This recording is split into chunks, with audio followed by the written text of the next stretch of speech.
एक बार एक राजा जंगल में शिकार करने के लिए निकला। तभी उसको एक हिरन दिखाई दिया। राजा हिरन के पीछे पीछे एक जंगल के अंदर आ गया। अचानक वह हिरन कहीं गायब हो गया। राजा निराश होकर लौटने लगा।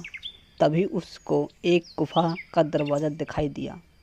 राजा ने सोचा कि हो सकता है कि वह हिरन इसी के अंदर चला गया हो, तो वह उसको ढूंढने के लिए उसके अंदर चला जाता है। तभी उसको डरावनी आवाज़ आने लगती है और उसके सामने एक चुड़ैल आ जाती है। राजा उसको देखकर बेहोश हो जाता है। महल में राजा की बेटी उसका इंतज़ार कर रही थी। जब राजा शाम तक नहीं आया तो उसकी बेटी को चिंता होने लगी। उसने यह भी सुना था कि उस जंगल में एक चुड़ैल रहती है जो लोगों को मारकर उनका खून पी जाती है। शायद राजा भी उसी का शिकार बन गया होगा।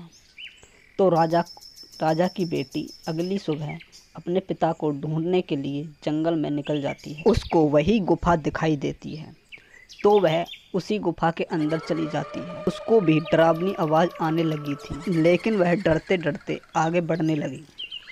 तभी उसको एक कमरे से किसी की आवाज़ आती है। तो वह जब देखती है तो उसके पिता वहीं पर पड़े हुए थे, जिनके दोनों पैर एक पत्थर के नीचे थे। वह बहुत कोशिश कर रहे थे पर वह निकल नहीं पा रहे थे। राजा की बेटी जाती है और उनको वहाँ से निकाल लेती है। राजा बोलता है कि बेटी तुम यहाँ कैसे हो?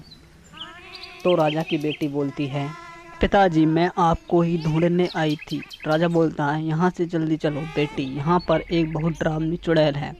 फिर दोनों अपने राजमहल आ जाते हैं।